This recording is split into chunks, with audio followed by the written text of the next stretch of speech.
നമസ്കാരം. വചന സമീക്ഷയുടെ പുതിയൊരു അധ്യായത്തിലേക്ക് എല്ലാ പ്രിയ പ്രേക്ഷകർക്കും സ്വാഗതം.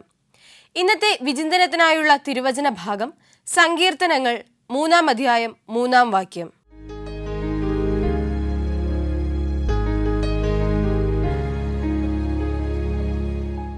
ദയയും വിശ്വസ്തതയും നിന്നെ വിട്ട് പോകരുത്. പ്രിയമുള്ളവരെ, നമ്മുടെയൊക്കെ ജീവിതത്തിൽ എല്ലായ്പ്പോഴും അല്ലെങ്കിൽ ചിലപ്പോഴെങ്കിലും നമ്മിൽ നിന്നും ദയയും വിശ്വസ്തതയും ഒക്കെ വിട്ടുപോകുന്ന സാഹചര്യങ്ങൾ ഉണ്ടായിട്ടുണ്ട്, ഇനിയും ഉണ്ടാകുമായിരിക്കാം. പക്ഷേ അവിടെയൊക്കെയും വചനം നമ്മോട് സാക്ഷിക്കുന്നത്, വചനം നമ്മോട് പറയുന്നത് ദയയും വിശ്വസ്തതയും ജീവനുള്ളിടത്തോളം കാലം നമ്മിൽ നിന്ന് വിട്ടുപോകരുതെന്നും നമ്മുടെ ഹൃദയത്തെയും നമ്മുടെ ചിന്തകളെയും ഭരിക്കേണ്ടത് സ്വർഗത്തിൽ നിന്ന് വരുന്ന ദയയുടെയും കാരുണ്യത്തിൻ്റെയും അംശങ്ങളായിരിക്കണം എന്നുള്ളതുമാണ്. അങ്ങനെയെങ്കിൽ നമുക്ക് ചുറ്റുമുള്ളവരോട് ദയയോടെ പ്രവർത്തിക്കുവാൻ, പെരുമാറുവാൻ, നമ്മുടെ ഒപ്പമുള്ളവർക്ക് വിശ്വസ്തരായിരിക്കുവാൻ, മറ്റുള്ളവരെ വിശ്വസ്തരായി നമ്മളോടൊപ്പം ചേർക്കുവാൻ ഒക്കെയും നമുക്ക് പരിശ്രമിക്കാം. ഈ വചനം അതിന് നമ്മെ കണ്ണു തുറപ്പിക്കട്ടെ. വചന സമീക്ഷയുടെ ഈ അധ്യായത്തിലേക്ക് എല്ലാ പ്രേക്ഷകർക്കും ഒരിക്കൽ കൂടി സ്വാഗതം. ഇന്ന് വളരെയധികം ചർച്ചാ വിഷയമായി കൊണ്ടിരിക്കുന്ന കോഹിനൂർ രത്നത്തെപ്പറ്റി അല്ലെങ്കിൽ കോഹിനൂർ രത്നം പതിപ്പിച്ച ആ കിരീടത്തെപ്പറ്റി ഒരു കഥ ഇങ്ങനെ പ്രചരിച്ചിട്ടുണ്ട് ഒരിക്കൽ.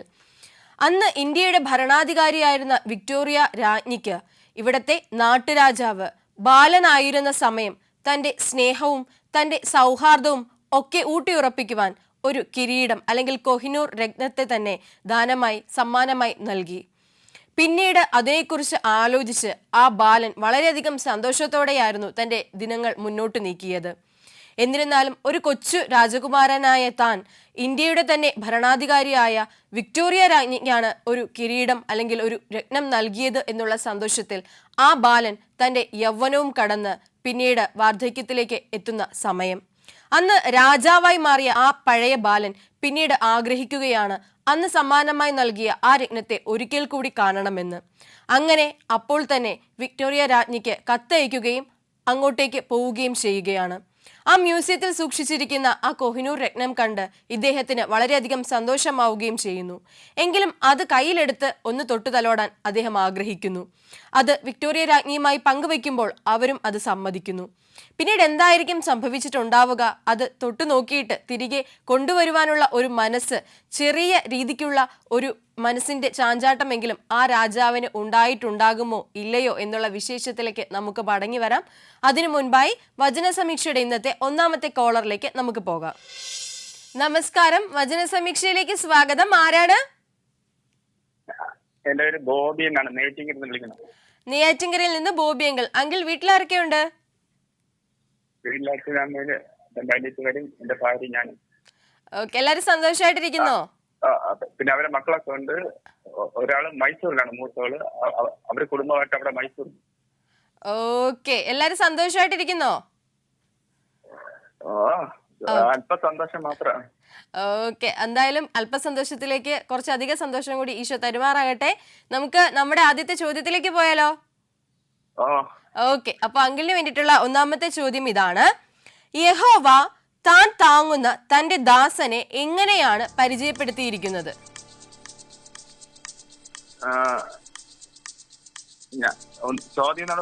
യഹോവ താൻ താങ്ങുന്ന തന്റെ ദാസനെ എങ്ങനെയാണ് പരിചയപ്പെടുത്തിയിരിക്കുന്നത്? എന്റെ ഉള്ളം പ്രസാദിക്കുന്ന എന്റെ പ്രതൻ ഞാൻ എന്റെ ആത്മാവിനെ അടിമയിൽ വെച്ചിരിക്കുന്നു. ശരി ഉത്തരം, കൺഗ്രാറ്റുലേഷൻസ്.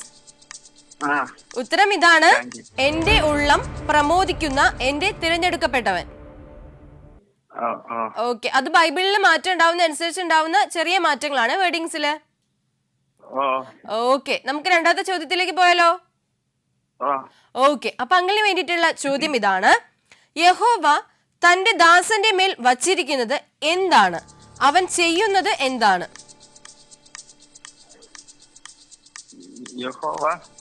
തന്റെ ദാസന്റെ മേൽ വച്ചിരിക്കുന്നത് എന്താണ്?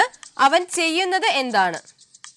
അവൻ ജാതികളോട് ന്യായം പ്രസ്താവിക്കുക, അവൻ നിലവിളിക്കില്ല, ഒച്ചയുണ്ടാക്കില്ല, തിരികെ ശബ്ദം കളിക്കില്ല, അവന് ചതഞ്ഞ ഓട അവൻ ഒടിച്ചു കളയില്ല, പുകയുന്ന തിരി കെടുത്തു കളയില്ല, അവൻ സത്യത്തോടെ ന്യായം പ്രസ്താവിക്കും.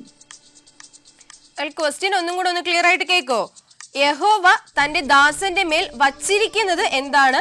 അവർ ചെയ്യുന്നത് എന്താണ്? ഞാൻ എന്റെ ആത്മാവിനെ അവന്റെ മേൽ വെച്ചിരിക്കുന്നു. അവൻ ജാതിയുടെ ന്യായം പ്രസ്താവിക്കും. അതാണ് ശരി ഉത്തരം. കൺഗ്രാറ്റുലേഷൻസ്. ആ, ഉത്തരം ഇതാണ്. യഹോവ തന്റെ ആത്മാവിനെ അവന്റെ മേൽ വച്ചിരിക്കുന്നു, അവൻ ജനതകൾക്ക് ന്യായം നടത്തി കൊടുക്കും. ആ. ഓക്കെ, അപ്പൊ 2 ക്വസ്റ്റ്യൻസിന്റെ ഉത്തരം ശരിയാക്കിയിട്ടുണ്ട്. ഉം. സന്തോഷായില്ലേ? ഓ, ഓക്കെ, അങ്കിള് പാട്ട് പാടാറുണ്ടോ? ഇന്ന് സാക്ഷ്യം പറയണമെന്നുണ്ട്. ഓക്കെ, അങ്കിളെന്ന സാക്ഷ്യം പറഞ്ഞോളൂ. ദൈവനാഥത്തിന് മാത്രമാകട്ടെ, ഇന്ന് ഈ പ്രോഗ്രാമിലൂടെ എനിക്കും ഈ ചാനലിലൂടെ പ്രേക്ഷകരോട് എനിക്കൊരു ദൈവം എന്റെ ജീവിതത്തിൽ ചെയ്ത അത്ഭുതത്തെ കുറിച്ച് ഒരു സാക്ഷ്യ ചുരുങ്ങിയ സമയത്തിനുള്ള ചുരുങ്ങിയ സാക്ഷ്യം പ്രസ്താവിക്കാനാണ് ഞാൻ പ്രസ്താവിക്കുന്നത്. ഞാൻ ജനിച്ച് 3 വയസ്സ് വരെ സംസാരിക്കാതെ വരുന്നത്. 3 വയസ്സിന് ശേഷമാണ് ഈ ശബ്ദമൊക്കെ കിട്ടിയത്. പിന്നെ എനിക്ക് പനി വന്ന് ജന്മിയുടെ അസുഖമൊക്കെ ആയിരുന്നു. 4.5 വയസ്സിൽ തുടങ്ങിയ അസുഖം. പനി 100-നപ്പുറം പോയി കഴിഞ്ഞ ജന്മിയുടെ അസുഖമാണ്. പിന്നെ കറുത്ത കൺപോള മേലോട്ട് എത്ര ദിവസം അബോധാവസ്ഥയിൽ തിരുവനന്തപുരത്ത് മെഡിക്കൽ കോളേജിലെ SIT ആശുപത്രിയിൽ കിടന്ന് ഡോക്ടർമാർ പോലും വിധി എഴുതി ഈ കുട്ടിയിൽ ജീവിക്കുന്നത്. പക്ഷേ ഇന്നതാ 46 വയസ്സ് വരെ ജീവിക്കാനുള്ള ഒരു ഭാഗ്യം കർത്താവ് തന്നു. ഏകദേശം 9ാം ക്ലാസ്സിൽ പഠിക്കുന്ന സമയം വരെയും മരുന്നൊക്കെ മെഡിക്കൽ കോളേജ് ആശുപത്രിയിലെ മരുന്നൊക്കെ ചികിത്സയിലായിരുന്നു. അതിനുശേഷം തലയുടെ ഒരു സ്കാൻ ചെയ്തതിന് ശേഷം ആ രോഗം ഇന്ന് വരെ വന്നിട്ടില്ല, ഈ നിമിഷം വരെ വന്നിട്ടില്ല. എന്റെ കർത്താവ് ആ വലിയൊരു പ്രയാസത്തിൽ നിന്ന് ദൈവം രക്ഷിച്ചു. പിന്നെ 3 വയസ്സിൽ സംസാരിക്കായിരുന്നു. 3 വയസ്സിന് ശേഷം ഈ ശബ്ദമൊക്കെ കിട്ടിയത്. പിന്നെ ചെറുതായിട്ട് വിക്കിന്റെ ഒക്കെ പ്രയാസമൊക്കെ ഉണ്ട്, എങ്കിലും അതൊക്കെ കർത്താവ് മാറ്റി തരുമെന്ന് ഞാൻ വിശ്വസിക്കുന്നു. ഇത്രയും പറഞ്ഞുകൊണ്ട് എന്റെ സാക്ഷ്യത്തിൽ നിന്നും വിരാമം കുറിക്കുന്ന ദൈവം നാം എനിക്ക് ആണ്. Okay, thank you uncle, thank you so much. നമുക്ക് 3ാമത്തെ ചോദ്യത്തിലേക്ക് പോയാലോ? ഓക്കെ, ചോദ്യം ഇതാണ്. ദൈവത്തിന്റെ ദാസന്റെ ന്യായപാലനം എങ്ങനെയായിരുന്നു? ദൈവത്തിന്റെ ദാസന്റെ ന്യായപാലനം എങ്ങനെയായിരുന്നു? ചതഞ്ഞ ഓട അവൻ ഒടിച്ചു കളയില്ല, പുകയുന്ന തിരി കെടുത്തി കളയില്ല, അവൻ സത്യത്തോടെ ന്യായം പ്രസ്താവിക്കും. ശരി ഉത്തരം. കൺഗ്രാറ്റുലേഷൻസ്. ഉത്തരം ഇതാണ്, സത്യത്തോടെ. ഓക്കെ, അപ്പൊ നമുക്ക് ലാസ്റ്റ് ക്വസ്റ്റ്യൻ ചോദിക്കാം. ക്വസ്റ്റ്യൻ ഈസ്, ദൈവത്തിന്റെ ദാസന്റെ ഏതു മനോഭാവമാണ് ഇവിടെ എടുത്തു കാണിച്ചിരിക്കുന്നത്?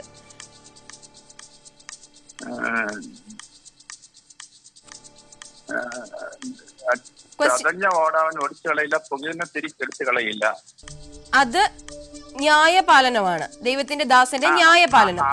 ദൈവത്തിന്റെ ദാസന്റെ എന്ത് മനോഭാവമാണ് ഇവിടെ എടുത്തു കാണിച്ചിരിക്കുന്നത്? അവൻ നിലവിളിക്കില്ല, ഒച്ചയുണ്ടാക്കില്ല, തിരുവേദിയിൽ അവന്റെ ശബ്ദം കേൾപ്പിക്കില്ല. ശരി ഉത്തരം. കൺഗ്രാറ്റുലേഷൻസ്. അതിന്റെ ഉത്തരം ഇങ്ങനെയാണ്, ഭൂമിയിൽ ന്യായം സ്ഥാപിക്കുന്നത് വരെ അവൻ തളരുകയില്ല, അധൈര്യപ്പെടുകയും ഇല്ല. എങ്കിലും പറഞ്ഞ ഉത്തരം ശരിയാണ്. കൺഗ്രാറ്റുലേഷൻസ്. ഓക്കെ, അപ്പൊ അങ്കിള് 4 ചോദ്യങ്ങൾക്കും ശരി ഉത്തരം നൽകിയിട്ടുണ്ട്, നല്ലൊരു സാക്ഷ്യം നൽകിയിട്ടുണ്ട്. അപ്പൊ ഇനിയും വചന സമീക്ഷയിലേക്ക് വിളിക്കുക. Okay, thank you uncle, thank you so much. നെയ്യാറ്റിൻകരയിൽ നിന്നുള്ള ബോബി അങ്കിളായിരുന്നു നമ്മളോടൊപ്പം ഉണ്ടായിരുന്നത്. ഏറ്റവും നല്ല രീതിയിൽ തന്നെ ഒരു സാക്ഷ്യം നമ്മുടെ ഒരു വചന സമീക്ഷയുടെ ഫ്ലോറിലൂടെ അദ്ദേഹം പങ്കുവച്ചു. അപ്പോൾ ഇനിയും ജീവിതത്തിൽ തുടർന്ന് നല്ല അനുഭവങ്ങൾ, നല്ല സാക്ഷ്യങ്ങൾ പങ്കുവയ്ക്കാൻ തക്ക വിധത്തിലുള്ള ഒരു ദൈവാനുഗ്രഹം ലഭിക്കട്ടെ എന്ന് പ്രാർത്ഥിക്കുന്നു, ആശംസിക്കുന്നു. നമ്മുടെ കഥയിലേക്ക് മടങ്ങി വരാം. ആ ഒരു രാജ്ഞിയെ ഏൽപ്പിച്ച ആ ഒരു കൊഹിനൂർ രത്നം വർഷങ്ങൾക്ക് ശേഷം കാണുന്ന ഒരു അന്ന് ബാലനായിരുന്ന ഇന്ന് രാജാവ് തന്നെ ആയി മാറിയ ആ ഒരു വ്യക്തിയുടെ മനസ്സിൽ എത്രത്തോളം ആ കാഴ്ച സന്തോഷകരമായിരിക്കും എന്നുള്ളതിന് സംശയമില്ല. അപ്പോൾ രാജ്ഞിയുടെ കയ്യിലെ ആ ഒരു കിരീടം കാണുമ്പോഴും അല്ലെങ്കിൽ ആ കൊഹിനൂർ രത്നം കാണുമ്പോഴും ഒക്കെയും അതിലൊന്ന് തൊട്ടു നോക്കാനുള്ള ആഗ്രഹം കൊണ്ട് രാജ്ഞിയോട് ചോദിച്ചപ്പോൾ അവർ അത് സമ്മതിക്കുകയും ചെയ്തു. അങ്ങനെ തൻ്റെ കയ്യിലേക്ക് സന്തോഷത്തോടെ ഏറ്റുവാങ്ങിയ കിരീടത്തെ നോക്കി ഏറ്റവും സന്തോഷത്തോടെ ആയിരിക്കുന്ന നിമിഷത്തിൽ പോലും അദ്ദേഹത്തിൻ്റെ ഉള്ളിൽ ചെറിയ ചില അസ്വസ്ഥതകൾ ഉണ്ടായി. കാരണം ഇത് ഇന്ത്യയുടെ അല്ലെങ്കിൽ നമ്മുടെ നാടിൻ്റെ തന്നെ ഏറ്റവും വലിയ അമൂല്യ സമ്പത്തായി കരുതപ്പെടുന്ന ഒന്നാണ്. താൻ ബാലനായിരുന്നപ്പോൾ അവർക്ക് നൽകിയതാണ്. പക്ഷേ ഇതിനെ പ്രതി ഭാവിയിൽ എപ്പോഴെങ്കിലും ആരെങ്കിലും എന്നെ ചോദ്യം ചെയ്യുമോ, അല്ലെങ്കിൽ എൻ്റെ വ്യക്തിത്വത്തെ, നമ്മുടെ സമ്പത്തിനെ അവരുടെ കയ്യിലേക്ക് കൊടുത്തതിനെ ചോദ്യം ചെയ്യുമോ എന്നുള്ള സംശയങ്ങൾ ഈ രാജാവിൻ്റെ ഉള്ളിൽ അത് ഏറ്റുവാങ്ങിയ നിമിഷം ഉണ്ടായി. പക്ഷെ പിന്നീട് അദ്ദേഹം ചിന്തിച്ചത് മറ്റൊരു വഴിക്കായിരുന്നു, ഒരുപക്ഷെ നമ്മളിൽ പലരും ചിന്തിക്കാത്ത മറ്റൊരു വഴി. ആ വഴി എന്തായിരുന്നുവെന്നും അദ്ദേഹത്തിന്റെ വ്യക്തിത്വത്തെ എടുത്തു കാട്ടിയ ആ ചിന്തകൾ എന്തായിരുന്നു എന്നുള്ള കഥയിലേക്ക് നമുക്ക് മടങ്ങി വരാം. അതിനു മുൻപായി നമ്മുടെ രണ്ടാമത്തെ കോളറിലേക്ക് കൂടി നമുക്ക് പോകാം. നമസ്കാരം, വചന സമീക്ഷയിലേക്ക് സ്വാഗതം. ആരാണ്? ഞാൻ കുഞ്ഞമ്മ തോമസ്, പത്തനംതിട്ടയിൽ നിന്ന് കുഞ്ഞമ്മ ആന്റിയാണ് അല്ലേ? ഓക്കെ, വീട്ടിൽ ആരൊക്കെ ഉണ്ട് ആന്റിയുടെ? ഞാനും എന്റെ ഹസ്ബൻഡും ഉള്ളു ഇപ്പോൾ. ഓക്കെ, ഹസ്ബൻഡും ആന്റി. ഓക്കെ, സന്തോഷമായിട്ടിരിക്കുന്നോ? സന്തോഷമായിട്ടിരിക്കുന്നു. ഓക്കെ, അപ്പൊ ആന്റി നമുക്ക് നമ്മുടെ ക്വസ്റ്റ്യൻസിലേക്ക് പോയാലോ, എന്നിട്ട് വിശേഷത്തിലേക്ക് മടങ്ങി വരാം.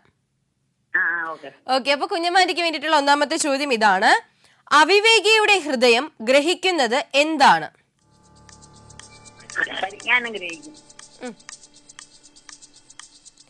അവിവേകിയുടെ ഹൃദയം ഗ്രഹിക്കുന്നത് എന്താണ്?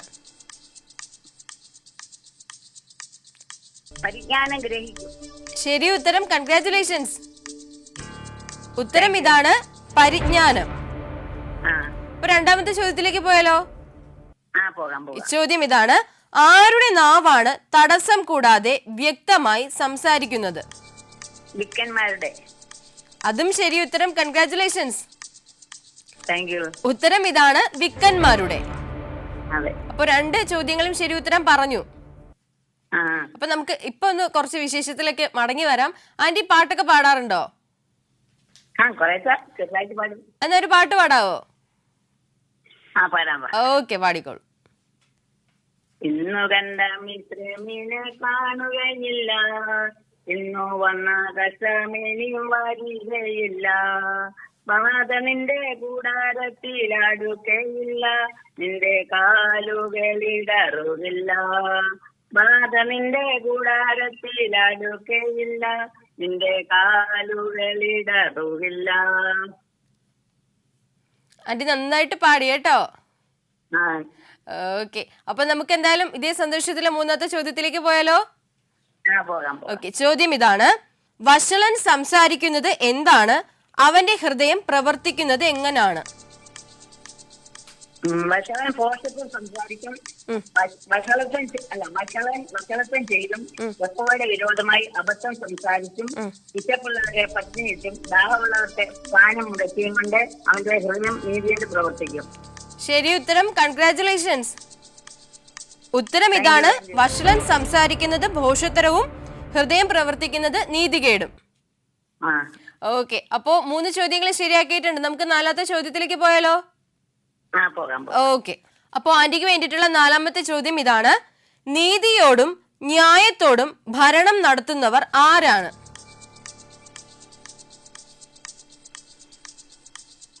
ആന്റി ചോദ്യം ക്ലിയർ അല്ലേ? നീതിയോടും ന്യായത്തോടും ഭരണം നടത്തുന്നവർ ആരാണ്? 2 ഉത്തരങ്ങളുണ്ട്. രാജാവ് നീതിയോടെ വാഴും, പ്രഭുക്കന്മാർ ന്യായത്തോടെ വിചാരം നടത്തും.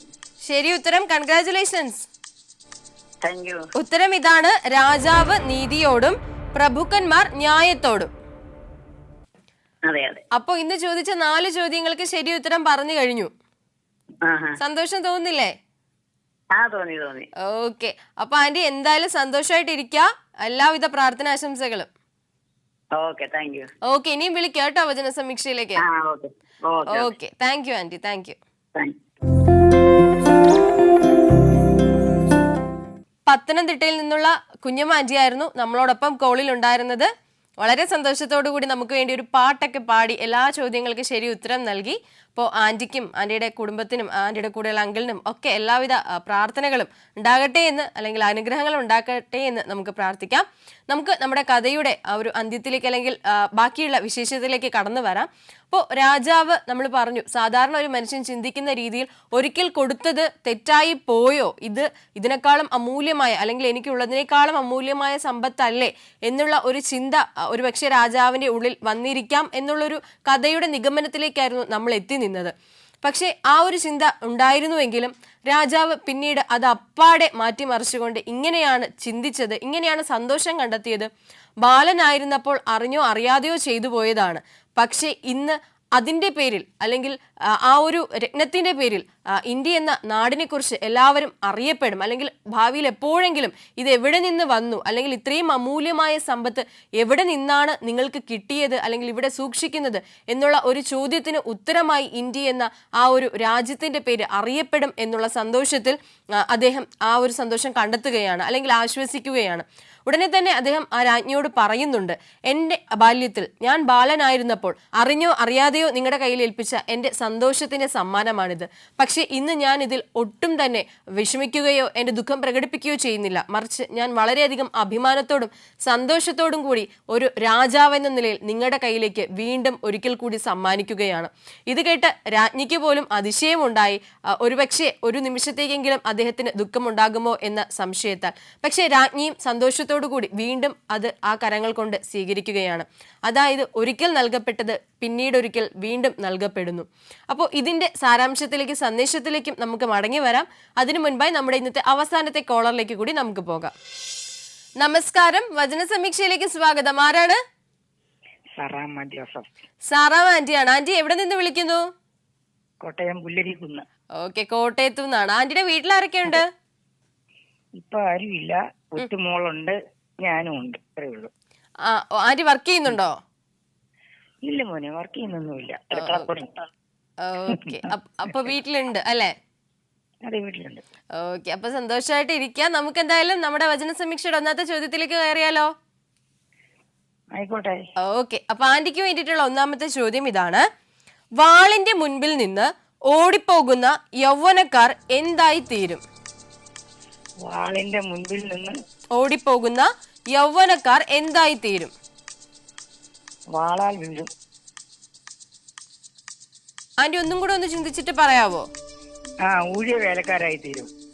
ശരി ഉത്തരം, കൺഗ്രാറ്റുലേഷൻസ്. താങ്ക് യു മോനെ. ഉത്തരം ഇതാണ്, നിർബന്ധിത ജോലി ചെയ്യുന്നവർ. രണ്ടും സെയിം ആണ്. സെയിമാ, വേർഡിങ്സ് മാറ്റുക ബൈബിള് മാറുന്നതനുസരിച്ച്. ഓക്കെ, നമുക്ക് രണ്ടാമത്തെ ചോദ്യത്തിലേക്ക് പോയാലോ? ആയിക്കോട്ടെ. ചോദ്യം ഇതാണ്: ഭീതി നിമിത്തം അവരുടെ എന്താണ് നീങ്ങിപ്പോകുന്നത്? ഒന്നുകൂടി പറഞ്ഞു മോനെ. ഭീതി നിമിത്തം അവരുടെ എന്താണ് നീങ്ങിപ്പോകുന്നത്? അവരുടെ പാറ നീങ്ങിപ്പോകും. ശരി ഉത്തരം, കൺഗ്രാറ്റുലേഷൻസ്. Thank you. ഉത്തരം ഇതാണ്, ആശ്രയമായ പാറ. അതന്നെ. ഓക്കെ, അപ്പൊ രണ്ട് ചോദ്യങ്ങൾ ശരിയാക്കിയിട്ടുണ്ട്. ഈ സന്തോഷത്തിൽ നമുക്കൊരു പാട്ട് പാടിയാലോ? പാടാലോ. പാടിക്കോളൂ. ആരുള്ളൂ ചാരുവാനൻ മണവാളനൊഴികെ, ആരുമില്ലേ മാറുവേ. ആരുള്ളൂ ചാരുവാനൻ മണവാളനൊഴികെ, ഞെരുക്കമുള്ളേ മാറുവേ. കൂട്ടുകാർ ചുരുക്കം, സഹായികൾ ചുരുക്കം, ആയതത്രേ മോക്ഷവഴി. എന്റെ കഷ്ടതകൾ തീർക്കുവാൻ, ഭക്തന്മാരെ ചേർക്കുവാൻ, പെട്ടെന്നേശു വന്നിടുമേ. എന്റെ കഷ്ടതകൾ തീർക്കുവാൻ, ഭക്തന്മാരെ ചേർക്കുവാൻ, പെട്ടെന്നേശു വന്നിടുമേ. ആന്റി നന്നായിട്ട് പാടി കേട്ടോ. ഒരു പഴയ പാട്ടാ, എന്റെ അമ്മച്ചിയൊക്കെ പാടി കേട്ടിട്ടുള്ളത്. എനിക്ക് കേട്ടപ്പോഴും അങ്ങനെ നമ്മുടെ അമ്മമ്മമാരൊക്കെ നമ്മൾ ഇങ്ങനെ പാടി ഒരു പ്രാർത്ഥനയുടെ അന്തരീക്ഷത്തിലേക്ക് കൊണ്ടുപോകില്ല, അതുപോലൊരു പാട്ടായിരുന്നു. അത് പഴയ പാട്ടാ, ഒത്തിരി പഴയ പാട്ടാ. Thank you aunty, thank you so much. Okay, നമുക്കപ്പൊ അങ്ങനെയാണെങ്കിൽ അടുത്ത ക്വസ്റ്റ്യനിലേക്ക് പോയാലോ? അടുത്ത ക്വസ്റ്റ്യനിലേക്ക് പോകാലോ. യെസ്, അപ്പൊ മൂന്നാമത്തെ ചോദ്യം ഇതാണ്: കൊടി കണ്ട് നടുങ്ങിപ്പോകുന്നത് ആരാണ്? കൊടി കണ്ട് നടുങ്ങി പോകുന്നത് അതെ, അവരുടെ പ്രഭുക്കന്മാര്. ശരി ഉത്തരം, കൺഗ്രാറ്റുലേഷൻസ്. അതിന്റെ ശരി ഉത്തരം ഇങ്ങനെയാണ്, അവരുടെ പ്രഭുക്കന്മാർ. അപ്പൊ നമുക്ക് നാലാമത്തെ ചോദ്യത്തിലേക്ക് കൂടി പോയിട്ട് നമുക്ക് ഈ ഒരു സെഷൻ അവസാനിപ്പിക്കാം. ആയിക്കോട്ടെ. ഓക്കെ, ചോദ്യം ഇതാണ്: സിയോനിലും യെരുശലേമിലും ഉള്ളത് എന്താണ്? തീയും ചൂളയും. ശരി ഉത്തരം, കൺഗ്രാറ്റുലേഷൻസ്. താങ്ക് യു മോനെ. തീയും തീച്ചൂളയും. അതന്നെ. അപ്പോ 4 ചോദ്യങ്ങൾക്കും ശരി ഉത്തരം പറഞ്ഞിട്ടുണ്ട്. Thank you. അത് മാത്രമല്ല നല്ലൊരു ഗാനം, പ്രത്യേകിച്ച് നമ്മുടെ ആന്റി തന്നെ പറഞ്ഞതുപോലെ ഒരു പഴമയുടെ ഒരു സ്വരമുള്ള ഒരു ഗാനമാണല്ലോ. അപ്പൊ നമുക്ക് ആ ഒരു ഫീല് കിട്ടി. അപ്പോൾ എന്തായാലും വളരെ സന്തോഷമുള്ള ഒരു കോളായിരുന്നു. അപ്പൊ ആന്റി ഇനിയും വിളിക്കുക. തീർച്ചയായിട്ടും. ഓക്കെ, അപ്പൊ thank you aunty, thank you so much. Saramma aunty ആയിരുന്നു നമ്മളോടൊപ്പം കോളിൽ ഉണ്ടായിരുന്നത്. അപ്പോൾ ആന്റി വളരെ സന്തോഷത്തോടു കൂടി നമ്മളോടൊപ്പം സംസാരിച്ചു. കുറച്ച് നിമിഷങ്ങളൊക്കെയും നല്ലൊരു ഗാനം നമുക്ക് വേണ്ടി ആലപിച്ചു. അപ്പോൾ ആന്റിക്കും ആന്റിയുടെ വീട്ടിലുള്ള മറ്റു കുടുംബാംഗങ്ങൾക്കും ഒക്കെ വേണ്ടിയിട്ട് നമുക്ക് പ്രാർത്ഥിക്കാം. നമ്മുടെ പ്രാർത്ഥനയിൽ അവരെയും ഓർക്കാം. നമ്മുടെ കഥ നമ്മൾ അവസാനിപ്പിച്ചു, പക്ഷെ അതിൻ്റെ ഒരു സന്ദേശം നമ്മുടെ ഉള്ളിൽ നമ്മുടെ നെരിപ്പോടിൽ ഇങ്ങനെ കത്തിക്കിടക്കേണ്ട ഒന്നാണ്. ഒരുപക്ഷെ നമ്മളിൽ പലരും ഒരു കാര്യം ചെയ്തതിന് ശേഷം പിന്നീട് അതിനെപ്പറ്റി ചെയ്യണമായിരുന്നുവോ അതോ വേണ്ടയോ എന്ന് ചിന്തിക്കുന്നവരാണ്.